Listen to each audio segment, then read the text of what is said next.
শহীদ হলেও জাহান্নামী, নাউজুবিল্লাহ কর। আত্মসাৎ করার পরে লোকটা যদি মারাও যায় আল্লাহর রাস্তায়, তাও যদি জাহান্নামী হয়, অন্যের কথা বাদ দেন, নিজে জীবনে কি একটা টাকাও আত্মসাৎ করছেন কিনা একটু ব্রেনের ভিতরে খোঁচা মারেন, প্রশ্ন করেন, নিজে শুদ্ধ হন, আর বাকিটা বাদ। আর কে কি করছে মন থেকে জেরে ফেলেন। আপনি কি করছেন এইটা এখন ভাবেন যে আমি জীবনে কারো একটি টাকাও আত্মসাৎ করেছি কিনা একটু দেখা দরকার। আত্মসাৎ করে বিশাল মসজিদ বানাই দিলেন, আত্মসাৎ করে রাস্তা বানাই দিলেন, আত্মসাৎ করে দুনিয়ার যত ভালো কাম আছে করলেন, আপনার কপালে তবু জাহান্নাম, জাহান্নাম এবং জাহান্নাম। যারা আত্মসাৎ করে তাদের জানাজাও আল্লাহর রাসূল পড়েন নাই। মুসলিম শরীফের 209 নম্বর হাদিস এবং 114, তিরমিজি শরীফের 1574, আহমদ শরীফের 203 নম্বর হাদিস থেকে বলছি। আব্দুল্লাহ ইবনে আব্বাস বর্ণনা করেন ওমর ইবনুল খাত্তাব একদিন বললেন, আমরা খাইবারের যুদ্ধে গেলাম, ওইখানে আমাদের মধ্যে অসংখ্য সাহাবী আল্লাহর রাস্তায় জিহাদ করতে করতে শহীদ হয়েছেন। সুবহানাল্লাহ। খাইবারের যুদ্ধে আব্দুল্লাহ ইবনে আব্বাস বলেন, আমরা শুনেছি হযরত ওমর ফারুক রাদিয়াল্লাহু তাআলা আনহুর কাছে, তিনি বলেন আমরা খাইবারের যুদ্ধে অসংখ্য সাহাবী মারা গেছেন, শহীদ হয়েছেন, তাদের একটা সিরিয়াল তৈরি করা হয়েছে, লাইন করা হয়েছে শহীদদের সিরিয়াল। এই সিরিয়ালের মধ্যে আল্লাহ রাসূল পরিদর্শন করতেছেন সাহাবীদের লাশ যারা মৃত্যুবরণ করেছে। সাহাবীরা স্বভাবতই এই সাহাবীদেরকে শহীদ হওয়ার কারণে জান্নাতি বলে আলহামদুলিল্লাহ উল্লাস করতেছেন, আনন্দ করতেছেন যে আমাদের এই সাথীরা জান্নাতি হয়ে গেছে, আলহামদুলিল্লাহ। তারা বলে ওয়াকালু ফুলানু শাহীদুন ফুলানু শাহীদুন হাত্তা মাররু আলা রাজুলিন ফাকালু ফুলানু শাহীদ। ওমর ইবনুল খাত্তাব বলেন, আমরা শহীদ হওয়া মৃত সাহাবীদের নাম বলতেছি আর শহীদ বলতেছি আর জান্নাতি বলে বলে আল্লাহ রাসূলের কাছে প্রচার করতেছি। এমন সময় এক ব্যক্তির নাম আসলো, আমরা যখন তার কথা বললাম, আল্লাহ রাসূল কি বললেন শুনুন, কাল্লা ইন্নী রাইতুহু ফিন্নার। আল্লাহ রাসূল ওই ব্যক্তির ব্যাপারে বললেন যেই ব্যক্তি শহীদদের সিরিয়ালে জিহাদের ময়দানে গিয়ে শহীদ হয়েছে, মৃত্যুদের সিরিয়ালে আছে, মুমিন হিসেবে পরিচিত, এই লোকটার ব্যাপারে বিশ্ব নবী বললেন এই লোকটা জাহান্নামে আছে, আমি এটা দেখতে পাচ্ছি। নাউজুবিল্লাহ। সাহাবীরা আশ্চর্য হইলেন, আপনারা আশ্চর্য হইছেন, কথা কোন ঠিক ঠিক।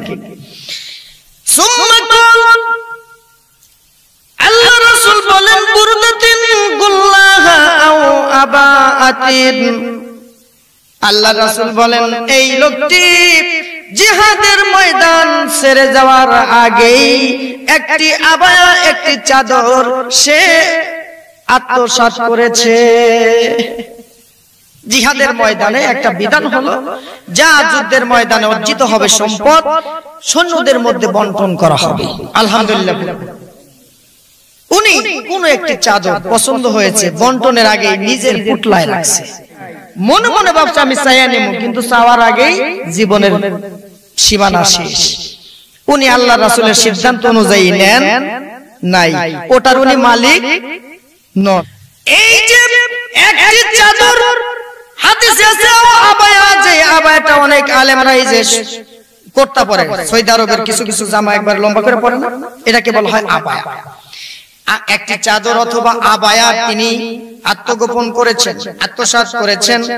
এই জন্য আল্লাহ রাসূল ঘোষণা দিলেন এই লোকটি শহীদ হওয়ার পরেও জাহান্নামী, কোনো সন্দেহ নাই। নাউজুবিল্লাহ। এরপরে আল্লাহ রাসূলকে বললেন ইয়া ইবনুল খাত্তাব ইযহাব ফানাদা ফিন নাস ইন্নাহু লা ইয়াদখুলুল জান্নাতা ইল্লা নাফসুল মুমিনিন। আল্লাহ রাসূল হযরত ওমর ইবনুল খাত্তাবকে বললেন তুমি মানুষের মধ্যে ঘোষণা দাও যে মুমিন ছাড়া কেউ জান্নাতে যাবে না, যেই ব্যক্তি আত্মসাৎ করে ওই ব্যক্তির অন্তরে যুদ্ধ কইরা মারা গেলেও ঈমান থাকে না। নাউজুবিল্লাহ। তাহলে বোঝা যায় যুদ্ধ করতেছে মুমিনদের পক্ষে, মুমিনরাই অন্তরে, আল্লাহ অন্তরে আছে, যুদ্ধ কইরা মারা গেছে, এরপরেও আত্মসাৎকৃত বস্তু তার কাছে, এই জন্য আল্লাহ রাসূল বলছেন সে মুমিনও নয়। তাহলে আমাদের মধ্যে যাওয়া যায় আত্মসাৎ করে রাষ্ট্রের সম্পদ। এদের ঈমান আছে না নাই একটু বলা যাবে কি? হ্যাঁ, এরা যদি আল্লাহর রাস্তায় শহীদ হয়, সারা বাংলাদেশে যদি 1 কোটি মসজিদও বানায় দেয়, তারপরেও কি ঈমান থাকবে? আত্মসাৎ করে বিশাল মসজিদ বানায় দিলেন, আত্মসাৎ করে রাস্তা বানায় দিলেন, আত্মসাৎ করে দুনিয়ার যত ভালো কাম আছে করলেন, আপনার কপালে তবু জাহান্নাম, জাহান্নাম এবং জাহান্নাম। তাহলে কি আত্মসাতে কোনো লাভ আছে? যারা আত্মসাৎ করে তাদের জানাজাও আল্লাহর রাসূল পড়েন নাই।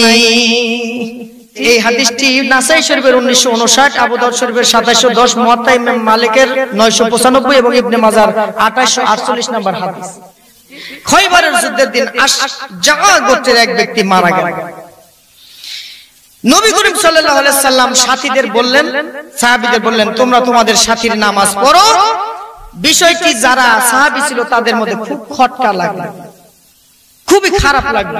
যাহারে আমাদের সাথী, আমাদের মানুষ মারা গেছে, আল্লাহ রাসূলের সাথে থাকে, এই লোকটার ব্যাপারে আল্লাহ রাসূল বলেন তোমরা তোমাদের সাথে জানাজা পড়ে নাও, আমি পড়ব না। নাউজুবিল্লাহ। فأنكر الناس ذلك تغيرت له وجوههم। আমাদের যখন চেহারা কালো হয়ে গেল, আল্লাহ রাসূল দেখলেন, সুবহানাল্লাহ। সাহাবীদের যে মন খারাপ, আল্লাহ রাসূল দেখলেন। ফালাম্মা এরপর রাআ যালিক, আমাদের যখন চেহারা দেখলেন, তখন আল্লাহ রাসূল বললেন, ইন্না সাহিবুকুম গাল্লা ফি সাবিলিল্লাহ, তোমাদের এই সাথী জিহাদের ময়দানে এসে আত্মসাৎ করেছে। নাউজুবিল্লাহ। তোমাদের এই সাথী জিহাদের ময়দানে এসেও আত্মসাৎ করেছে, সুতরাং এর জানাজা আমি পড়ব। এই সাহাবীরা বলেন, আমরা তার পুতলা খোঁজা শুরু করে দিলাম। পুতলা খুঁজে দেখলাম তার এই পুতলার মধ্যে একটি আংটি এবং আংটির একটি পাথর, যা আমাদের দেশীয় নয়, বিদেশি একটি আংটির পাথর, যার মূল্য আল্লাহ রাসূল বলছেন 2 দিরহাম বা 1 দিরহাম। এইটা সে পছন্দ করে তার পুতলায় রাখছে, মানে তার কাছে সংরক্ষণে রাখছে। আল্লাহ রাসূল বললেন এটাও জাহান্নাম। তাহলে আমাদের কি কোন কালে কোন সুযোগ আছে যে 1 টাকা আত্মসাৎ করা যাবে? আরো জোরে করা যাবে? করা যাবে না।